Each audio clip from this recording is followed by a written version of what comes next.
Jaganmohan Reddy party ఒక అస్తవ్యస్తమైనటువంటి విధానాలు అట్లా కొనసాగుతున్నటువంటి పరిస్థితి. ఇప్పుడు యాంకర్ శ్యామల మనం చూసాం ఈ మధ్య, అంటే మొన్న ఏదైతే బస్సు ప్రమాద ఘటనకు సంబంధించి ఇష్టం వచ్చినట్టుగా ఆ మద్యం ఎక్కడో బెల్ట్ షాపుల్లో కొనుగోలు చేశారు అంటూ కూడా ఇష్టం వచ్చినట్టుగా మాట్లాడడం, ఆమెతో పాటు ఇంకో 12-13 మంది వాళ్ళందరిపైన కూడా కేసులు నమోదైన పరిస్థితి.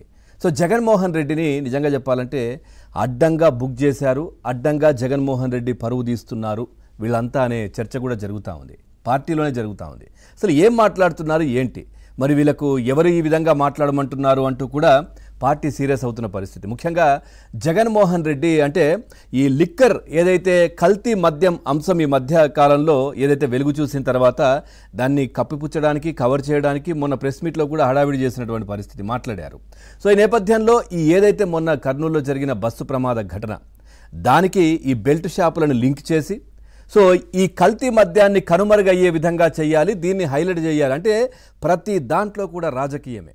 19 మంది మరణిస్తే అయ్యో పాపం అని చెప్పి వాళ్ళ దగ్గరికి వెళ్ళి మాట్లాడి, ప్రతిపక్ష నేత, నేను స్వయం ప్రకటిత ప్రతిపక్ష నేత అని చెప్తుంటారు కదా ఆయన, సో వాళ్ళ దగ్గరికి వెళ్ళి మాట్లాడో కుటుంబ సభ్యుల దగ్గరికి, లేదా వాళ్ళకి ఏదైనా పరామర్శించడాలో ఏదో ఒకటి చేయొచ్చు, కానీ ఏమీ చేయరు.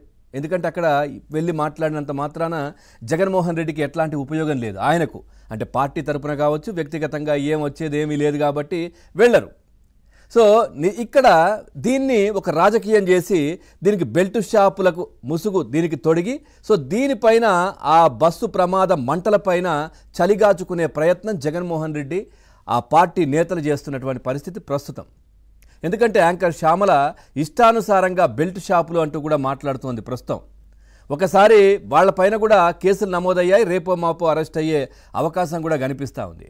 సో ఇదంతా చేసి ఎందుకు అనంటే రాష్ట్రంలో మొన్న ఏదైతే లిక్కర్ మాఫియా అంటే 5 సంవత్సరాలు జరిగింది వేరు, సో మొన్న కల్తీ మద్యం అనే అంశం వచ్చిన తర్వాత ఏది జోగి రమేష్ వీళ్ళందరూ ఈ ఇష్యూ, సో దీంట్లో మూలాలు ఎవరు, పైన ఉన్నటువంటి బాస్ ఎవరు అందరికీ తెలిసిందే. ఈ నేపథ్యంలో జగన్మోహన్ రెడ్డి కూడా మన ప్రెస్ మీట్లో ఏదో మాట్లాడే ప్రయత్నం చేశారు, ఇదంతా మీరే చేస్తున్నారు, మీరే అమ్మిస్తున్నారు, మీరే తయారు చేస్తున్నారు అంటూ కూడా అన్ని ఆధారాలు బయటపడ్డప్పటికీ కూడా సో ఇది ఇట్లా కాదు అని చెప్పేసి ఈ అంశాన్ని హైలైట్ చేసి సో ఇక్కడ బెల్ట్ షాపులు అనేది తీసుకొని వచ్చి సో ఆ ప్రమాదం పైన కారణం ఇదే, టీడీపీ నేతలే, సో బెల్ట్ షాపుల వల్ల అక్కడ అమ్మడం వల్ల అక్కడ కన్జ్యూమ్ చేసి ఆ టైంలో మందు దొరకకపోతే వీళ్ళు తాగుండేవారు కాదు, ఈ ప్రమాదం జరిగి ఉండేది కాదు అన్నట్టుగా కూడా దాన్ని హైలైట్ చేస్తున్నారు. ఒక్కసారి యాంకర్ శ్యామల ఏం మాట్లాడారో చూద్దాం. మొన్న ఇష్యూ కూడా అంటే మా బాధ ఏంటంటే ఎక్కడో అక్కడ, అంటే ఇప్పుడు మొన్న అంతమంది ప్రాణాలు పోయాయి కదా, ఆ బైకర్ కూడా ప్రాణాలు కోల్పోయాడు కదా, 2 వ్యక్తులు ట్రావెల్ చేస్తుంటే శివశంకర్ అనే వ్యక్తి ఇదయ్యాడు, ఇంకో మనిషి ప్రాణాలు కోల్పోయాడు కదా. ఆ మద్యం గనక అవైలబుల్ గా లేకపోయి ఉంటే ఆ టైంకి అక్కడ ఆ మద్యం కొనుగోలు చేయకుండా అతను మామూలుగా వెళ్ళుంటే అతను బతికేవాడు. అది 19 మంది ప్రయాణికులు బతికేవాడు. అంటే ఆ అర్ధరాత్రి మందు ఈ రోజున ఒక మాంసపు ముద్దల్లా ఉన్న ప్రయాణికులని ఒక DNA టెస్టుల ద్వారా ఎవరిది ఏంటి అని చెప్పి వాళ్ళ కుటుంబ సభ్యులకి అప్పగిస్తున్నటువంటి పరిస్థితి, ఇంత విషాదకర ఘటన అవసరమా రాష్ట్రంలో మనకి? ఒక తల్లి తన బిడ్డ కాలిపోకూడదని చెప్పి ఇలా పట్టుకుని తను దహనం అయిపోతూ ఆ బిడ్డను కాపాడే ప్రయత్నం చేసిన వికారమైనటువంటి హృదయ వికారమైనటువంటిదంట. అక్కడ వాళ్ళ ఆర్తనాదాలు, ఆ మరణం, అక్కడ వాళ్ళు చనిపోయినటువంటి దృశ్యం, ఆ తర్వాత వాళ్ళు ప్రాణాలు కోల్పోతే వీళ్ళకి వికారంగా ఉందంట. హృదయ వికారమైనటువంటి ఘటన అది, హృదయ విదారకమైనటువంటి సంఘటన, ఒక బాధతో కూడా మాట్లాడలేనటువంటి మనుషులు వీళ్ళంతా. సో ఈ విధంగా మాట్లాడుతోంది. ఆ సమయంలో మందు దొరకకపోతే ఇట్లా జరుగుండేది కాదు. ఒకసారి సీసీ ఫుటేజ్ పోలీసులు కూడా బయట పెట్టారు, వాళ్ళు రేణుక ఎల్లమ్మ సంథింగ్ ఆ వైన్స్లో కొనుగోలు చేసినటువంటిది. ఒకసారి మనం చూస్తున్నాం ఇక్కడ సీసీ కెమెరాలో ఫుటేజ్లో చూడొచ్చు వాళ్ళు ఎక్కడ ఉన్నారు. దీన్ని ఏ విధంగా వీళ్ళు దుష్ప్రచారం చేస్తున్నారో మనం ఇప్పుడు చూసాం. ఏ విధంగా వీళ్ళు మద్యం షాపు, కల్తీ మద్యం, లేదనంటే ఇక్కడ బెల్ట్ షాపులని దుష్ప్రచారం చేస్తున్నారు, అది చూస్తున్నాం.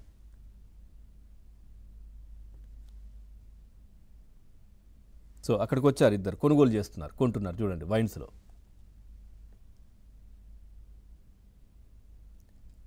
ఎర్రిస్వామి ఆయనతో పాటు శివశంకర్.